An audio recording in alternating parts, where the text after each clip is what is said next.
Hello दोस्तों, नमस्कार। स्वागत है आप सभी का educational study point YouTube channel पे। तो देखिए दोस्तों, Delhi police head constable ministerial परीक्षा 2022 आज आपके 12 अक्टूबर का सेकंड शिफ्ट का एग्ज़ाम ख़त्म हो चुका है। तो 12 अक्टूबर सेकंड शिफ्ट एग्ज़ाम में जितने भी आपके जीके, जीएस और करंट अफेयर से रिलेटेड क्वेश्चन पूछे गए हैं सेकंड शिफ्ट में, उन सभी क्वेश्चनों का बिल्कुल 100% सही व सटीक उत्तर के साथ एग्जाम एनालिसिस आपको इस वीडियो में देखने को मिलेगा।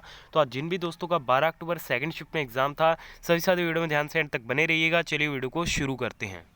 तो चलिए दोस्तों, वीडियो को शुरू करते हैं। वीडियो शुरू करें उससे पहले आपने वीडियो को लाइक नहीं किया तो जल्दी से लाइक कर दीजिए और आने वाले शिफ्ट के दोस्तों के साथ वीडियो को शेयर भी जरूर कीजिएगा। तो सेकंड शिफ्ट का पहला क्वेश्चन आपसे पूछा गया कि मणिपुर विधानसभा चुनाव कितने चरणों में हुआ। देखिए दोस्तों, हाल ही में जो मणिपुर विधानसभा चुनाव हुए हैं, ये 2 चरणों में संपन्न हुए हैं। कितने चरणों में संपन्न हुए हैं? 2 चरणों में संपन्न हुए हैं। ठीक है दोस्तों, तो 2 इस क्वेश्चन का आपको क्या करना था? बिल्कुल राइट आंसर करना था। बढ़ते हैं अगले क्वेश्चन की ओर। नेक्स्ट क्वेश्चन आपसे पूछा गया कि दिसंबर 2021 में किस राज्य में खेलों को बढ़ावा देने के लिए खेल नर्सरी योजना 2022-23 शुरू की है। तो देखिए दोस्तों, खेलों को बढ़ावा देने के लिए जो खेल नर्सरी योजना 2022-23 शुरू की गई है, वो शुरू की गई है हरियाणा राज्य सरकार के द्वारा। ठीक है दोस्तों, तो हरियाणा इस क्वेश्चन का बिल्कुल राइट आंसर था। हरियाणा के खेल और युवा मामलों के राज्य मंत्री संदीप सिंह ने बताया कि राज्य सरकार ने राज्य में खेलों को बढ़ावा देने के लिए खेल नर्सरी योजना 2022-23 शुरू की है। इस योजना के तहत सरकारी, निजी शिक्षण संस्थानों और निजी खेल संस्थानों में खेल नर्सरी योजना शुरू की जाएगी। इसके लिए विभाग की ओर से 20 जनवरी 2022 तक आवेदन मांगे गए हैं। ओलंपिक, एशियाई और राष्ट्रमंडल खेलों में शामिल किए खेलों के लिए खेल नर्सरी खोली जा रही है। अगला क्वेश्चन आपसे पूछा गया कि किस पंचवर्षीय योजना के बाद रोलिंग प्लान लागू किया गया था, या फिर जनता पार्टी सरकार ने किस पंचवर्षीय योजना के बाद रोलिंग प्लान लागू किया था। इस प्रकार से क्वेश्चन पूछा गया था। तो ये लागू किया गया था 5वीं पंचवर्षीय योजना के बाद। देखिए दोस्तों, रोलिंग प्लान 5वीं पंचवर्षीय योजना के बाद लागू किया गया था। यह 2 वर्षीय योजना थी जिसे 1978 से 1980 तक लागू किया गया था और जनता पार्टी सरकार द्वारा इसे लाया गया था। ठीक है दोस्तों, तो ये इस क्वेश्चन का आपका बिल्कुल राइट आंसर था। अगला क्वेश्चन पूछा गया कि जनगणना 2011 के अनुसार सर्वाधिक जनसंख्या किस राज्य की है। अगर सर्वाधिक जनसंख्या पूछी गई थी तो ये भारत के उत्तर प्रदेश राज्य की है। ठीक है दोस्तों, तो उत्तर प्रदेश इस क्वेश्चन का आपका बिल्कुल राइट आंसर था। और उत्तर प्रदेश के वर्तमान में मुख्यमंत्री कौन है? योगी आदित्यनाथ हैं। अगला क्वेश्चन आपसे पूछा गया कि नालंदा विश्वविद्यालय के संस्थापक इनमें से कौन थे। तो देखिए दोस्तों, अपने बात करते हैं नालंदा विश्वविद्यालय की। तो इसके जो संस्थापक थे वो थे कुमार गुप्ता।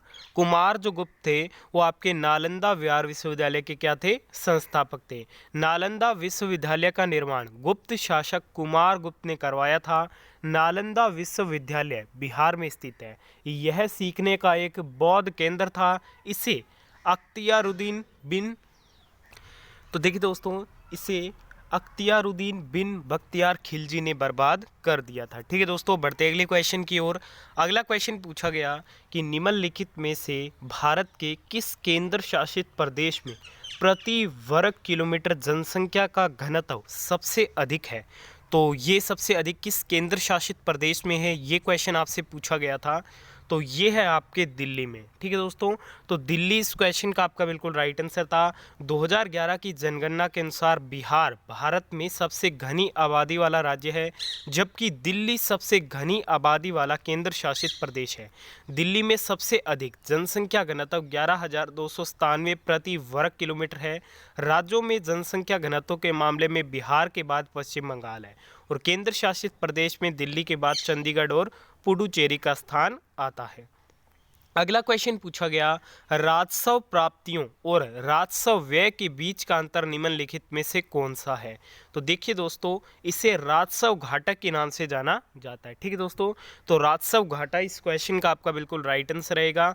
घाटा वह राशि है जिसके द्वारा खर्च एक विशेष अवधि में राजस्व से अधिक हो जाता है।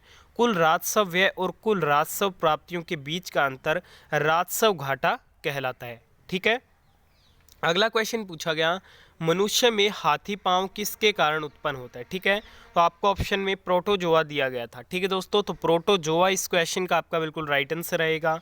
अगला क्वेश्चन पूछा गया, लावणी भारत के निम्नलिखित में से किस राज्य का लोक नृत्य रूप है? देखिए दोस्तों, बात करते हैं अपने लावणी की, तो जो लावणी है वो भारत के महाराष्ट्र राज्य का एक प्रमुख लोक नृत्य रूप है। तो महाराष्ट्र इस क्वेश्चन का राइट आंसर रहेगा। इसमें टखने की घंटियां और 9 गज की साड़ी पहने महिलाएं ढोलक की थाप पर यह नृत्य करती हैं। इसके अलावा महाराष्ट्र में लावणी, कोली, दिंडी, धनगड़ी, गाजा और तमाशा, ये क्या है महाराष्ट्र के। झारखंड में झुमचर, डोमकच, पाइका छऊ, गुजरात में डांडिया, गरबा, भवई और राजस्थान में घूमर, कच्ची घोड़ी और तेजाजी, ये क्या है प्रमुख लोक नृत्य रूप हैं। अगला क्वेश्चन पूछा गया कि वेदों की ओर लौट चलो का नारा किसने दिया था? तो वेदों की ओर लौट चलो ये जो नारा दिया गया था वो दयानंद सरस्वती जी ने दिया था। स्वामी दयानंद सरस्वती ने आर्य समाज की स्थापना की थी। उन्होंने वेदों की ओर लौट चलो का नारा दिया था। आर्य समाज की स्थापना स्वामी दयानंद सरस्वती ने 1875 में की थी। उन्होंने वेदों का अनुवाद किया और सत्यार्थ प्रकाश, वेद भाष्य भूमिका और वेद भाष्य नामक 3 पुस्तकें लिखी थी। ठीक है दोस्तों, इसके अलावा ब्रह्म समाज की स्थापना राजा राम मोहन राय जी ने की। चिन्मय मिशन की चिन्मयानंद सरस्वती ने की और प्रार्थना समाज की स्थापना आत्माराम पांडुरंग के द्वारा की गई। अगला क्वेश्चन पूछा गया कि भारतीय राष्ट्रीय कांग्रेस की स्थापना के समय भारत के वायसराय कौन थे? देखिए दोस्तों, एग्जैक्ट क्वेश्चन इस प्रकार से था कि भारतीय राष्ट्रीय कांग्रेस का जो पहला अधिवेशन हुआ था उस समय जो वायसराय थे वो कौन थे? लॉर्ड रिपन थे या फिर डफरिन थे? ठीक है दोस्तों, मेरे अकॉर्डिंग लॉर्ड डफरिन होना चाहिए। आप बताना कि इसका एग्जैक्ट आंसर डफरिन होगा या फिर रिपन होगा। ठीक है, आप कमेंट करके ज़रूर बताइएगा और क्या आपको ये दोनों ही ऑप्शन में दिए गए थे। ठीक है दोस्तों, बढ़ते हैं अगले क्वेश्चन की ओर। अगला क्वेश्चन पूछा गया कि कौन सा जीमेल सही है? तो ऑप्शन में दिया गया था myschool@gmail.com, ये क्या था? बिल्कुल सही जीमेल का उदाहरण था। अगला क्वेश्चन पूछा गया, मेडिसिन फॉर स्काई जो योजना है वो किस राज्य ने शुरू की है? तो ये हाल ही में तेलंगाना ने शुरू की है। तेलंगाना ने ड्रोन के माध्यम से दवाओं को दूर दराज क्षेत्रों में पहुंचाने वाला पहला राज्य बना है। तेलंगाना ने इसे medicine from the sky project का नाम दिया है। अगला क्वेश्चन पूछा गया, किस राज्य ने 4 वैज्ञानिक पार्क की स्थापना की? ये एग्जैक्ट क्वेश्चन नहीं मिल पाया, अगर आपको पता है तो कमेंट कीजिएगा। एक क्वेश्चन पूछा गया था कि केंद्र शासित प्रदेशों के बारे में निर्णय लेने का जो शक्ति होती है वो किसके पास होती है? तो ऑप्शन में आपको राष्ट्रपति दिया गया था। ठीक है दोस्तों, तो राष्ट्रपति इस क्वेश्चन का आपका बिल्कुल क्या था? राइट आंसर था। ठीक है, अगला क्वेश्चन पूछा गया, वांगला महोत्सव कौन सी जनजाति मनाती है? तो गारो जनजाति वांगला महोत्सव बनाती है। अगला क्वेश्चन पूछा गया, राष्ट्रीय बांध सुरक्षा अधिनियम कब आया? इसका पूरा नाम पूछा गया था, तो इसका नाम है बांध सुरक्षा अधिनियम 2021। ठीक है दोस्तों, और इसका एग्जैक्ट ऑप्शन क्या था वो आप एक बार कमेंट करके जरूर बताइएगा। अगला क्वेश्चन पूछा गया, किस राज्य में हाल ही में 13 नए जिले बने हैं? तो ये बने आपके आंध्र प्रदेश में। ठीक है दोस्तों, तो ये आपका राइट आंसर था। अगला क्वेश्चन पूछा गया, NFWP का पूरा नाम क्या है? तो नेशनल फैमिली वेलफेयर प्रोग्राम, ये इसका क्या है? फुल फॉर्म होता है। और एक मनी और एक्सपेंडिचर के बीच में रिलेशन पूछा गया था, तो ये आपके इन्वर्सली होता है। ठीक है, इसके अलावा कुछ शॉर्टकट कीज़ भी पूछी गई थी, एग्जैक्ट वो हमें नहीं पता चल पाई है, अगर आपको पता है तो कमेंट कीजिएगा।